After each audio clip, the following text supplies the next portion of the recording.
Hey y'all, what's up? I just want to give a shout out to Petty Tupac TV. Make sure you go smash, like, and don't forget to subscribe. For real, for real. You know what I mean? And this plug you had that was giving you the work, was he a major figure or he just a somebody had some work?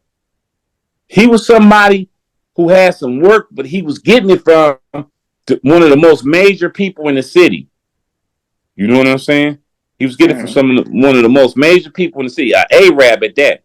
You know what I mean? And if you check back to there, the Arab he got in trouble. So like I said, I'm not gonna tell nobody, but the Arab who got in trouble, who was having to work, he done left the country. You know what I mean? His name was Chachi, but he was one of the Calicochis or whatever the Salasos, whatever the main family. He was one of their nephews, and that's who my guy was getting it from. Damn. He bought him a forerunner. He bought my black guy forerunner. He had the whole 8 Mile like that. He was giving everybody people cars, doing all types of stuff. He was really a solid dude. He was, even though he was an Arab, he was looking out. So the money had to be hella plentiful with all these major players. So it was just bukus and drug users. You got to understand, man. When heroin, you had users with heroin, but crack brought new users, fresh money. Everybody in Mama was using that shit. Spots was doing, like I said, we had a spot in Ohio doing on a slow day 20,000 and $50 rocks. You get what I'm saying? But this was all over the country. So it was a lot of people making a lot of money. This when Ray for Evans was making his money in DC. When Alpo and them was making their money in New York, you know what I'm saying? This was all during this time. It was money everywhere. Everybody was making a whole lot of money. People had more money than, like I said, it was totally different. Heroin was a totally different operation. You know what I mean? Really, Mm-hmm. cocaine in a lot of ways fucked up the streets because it brought a lot of squares into the game.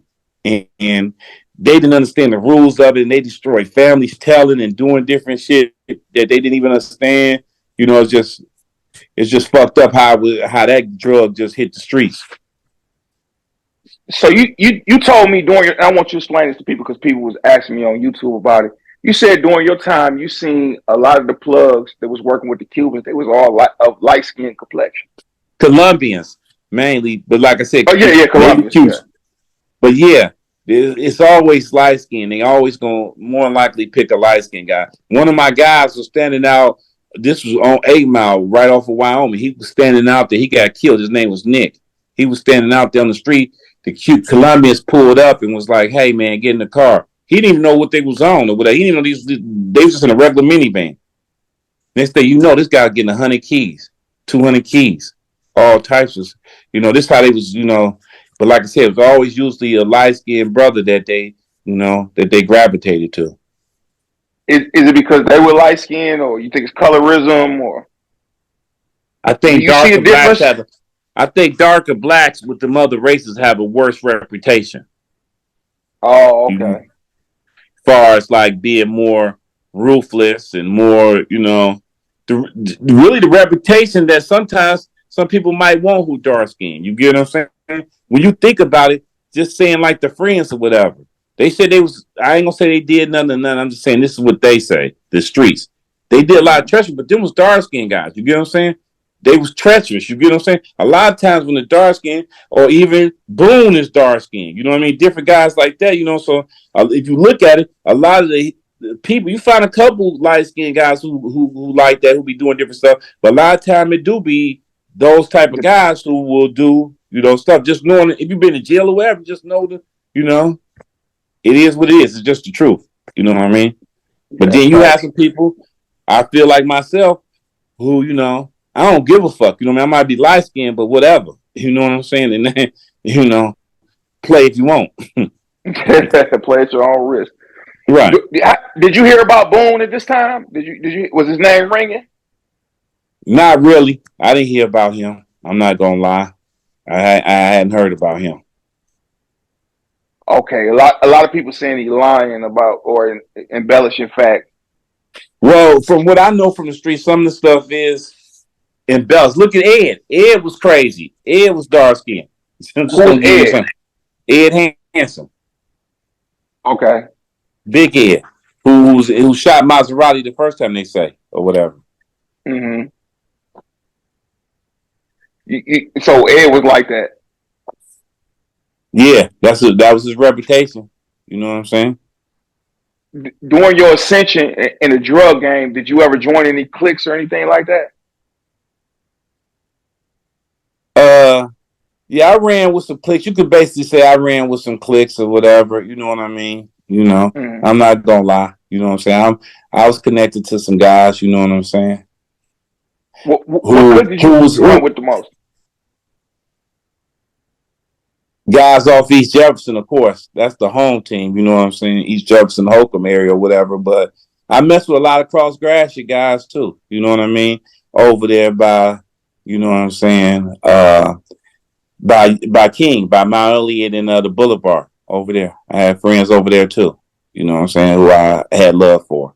So them the main two groups that I really hung with. But also down there by Southeastern. You know what I mean? I got some. That's where I started hustling at first. I got some. You know, I got a lot of guys I love over there. You know what I mean too. So from Mm-hmm. King to Southeastern.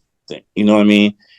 Basically from '94 to Jefferson, if you understand the race. I mean, not cross 94, but a lot of guys is on the other side of 94. How long was your run before you went to prison? Short as fuck, about 2, 3 years.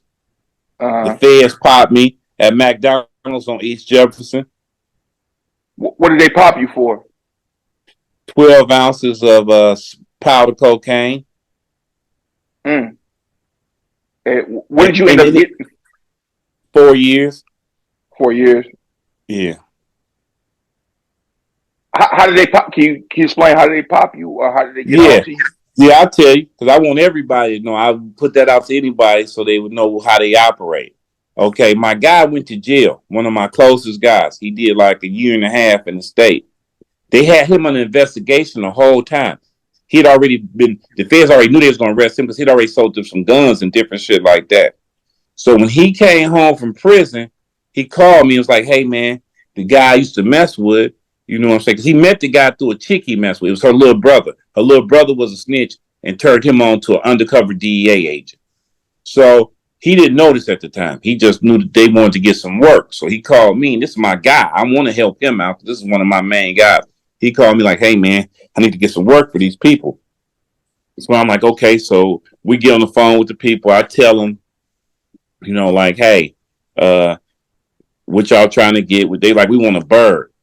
Back then, more than 600 grams or something like that carried life in prison. So I was like, I'm not going to sell you no bird. I'll sell you 12 ounces today. And if this go good, I'll sell you 12 ounces tomorrow and 12 ounces the next day or some shit like that. But I'm not bringing out no bird.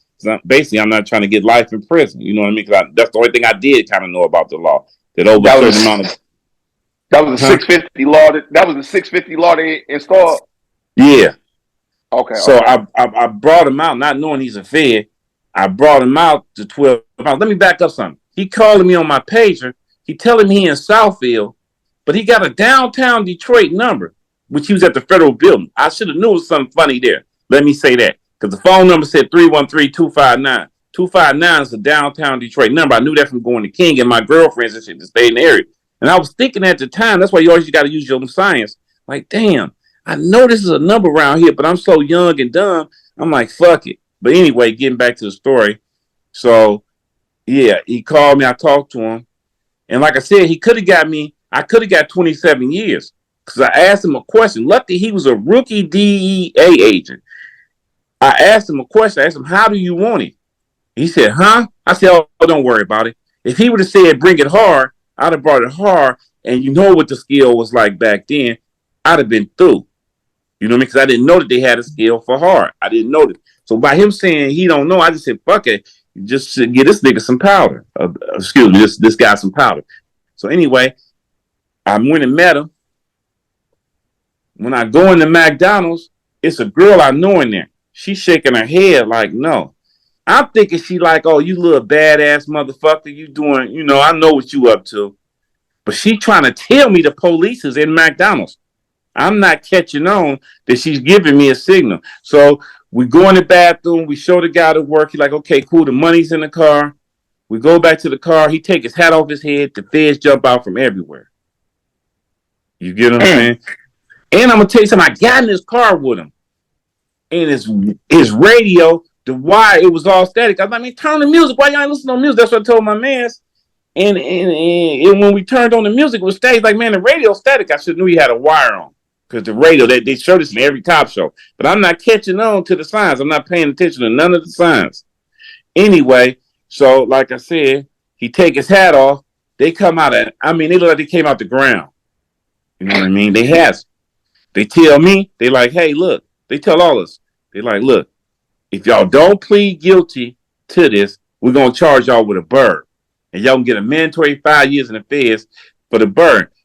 And I asked my attorney, I'm like, man, we didn't sell them but 12 ounces. So how are they going to charge us for a bird? He said, well, by you producing the first part of the deal, they could say they believe you was going to produce the other two parts. And they could charge you with that. So I learned then, don't be telling nobody what you're going to do tomorrow. This is just what I could do today, because tell the motherfucker what you can do tomorrow and you produce the first part of it, then you can be charged with whatever the fuck you said. So I'm like, wow. So me and all my co-defendants, and they telling me to charge my co-defendant's wife and like a sister to me, my best friend's sister, who was in the car with them, if we don't take the plea, because they gonna charge them with conspiracy too. So if we don't take the plea, they gonna charge them too. They gonna add them to the indictment, get these girls who ain't got nothing to do with it sometime. So we all agreed to plead guilty. We pled guilty, did our time. That was that. Wow. See, yeah, I didn't even know that. You push people hip. Damn, I didn't know they could charge you for what you might produce. God. Because you said you could produce something, you produced the first part of what you agreed you could produce. So now they can charge you with the other two parts. Mm-hmm. So you about to go to the feds? Do you get any bond or anything like that, or are you just in there? No, I've never been charged with a crime in my life. The feds released me on bond. They sent me to a treatment center. I told them, hey, man, I'm on drugs, man. They sent me to a treatment, made me go to a treatment center. And I got a guy I got to report to, but they released me for free. They say that, they tell me this. They said, listen, if you run from this bond, no matter what, you're going to get 5 years. It doesn't matter if you beat the case or win the case or nothing. You're going to get 5 years if you run from this bond. You better show up to court. You better do what you're going to do, or you getting 5 years. I was only facing 3 years. I wasn't finna get 8, had that shit go bow-legged on me by running my first offense or whatever. So I'm like, okay, I understood the game they was playing by. All 3 of my co-defendants didn't get no bond. And they didn't get no bond because all 3 of them was on parole. So they had parole holds on them. You get what I'm saying? So till they got out, people thought I might have been hot. Once they got out, they was able to clarify that, hey, no, he didn't do nothing. We had parole holds. That's why they held us. You know what I mean? This type of shit that goes on the street. You can get a false rep. You ain't even did nothing. But it's just the point that, like I said, you know what I mean? You free. Why they not free? Well, they got some other shit. They got state cases. So they being held for their state violations, not for this. You get what I'm saying? But the truth will come out. It will set you free at some point. You know what I mean? When they came home and seen all us together and hanging out, they're like, oh, okay. You know what I mean? I know his story. They all told the story. You know, nothing was funny. And I can say this about my guys. None of us told on each other. We was like Bobby Shmurda and them. None of us told. We all took our time, you know, laid down. You know, it was nobody told on nobody in my case. Except for the guy got called by the police, but he didn't tell. He just got trapped up and got busted, but he never told. You get what I'm saying? So I can say that about my guys. We did admit to the crimes we did because we didn't have no choice, but, you know, that's it.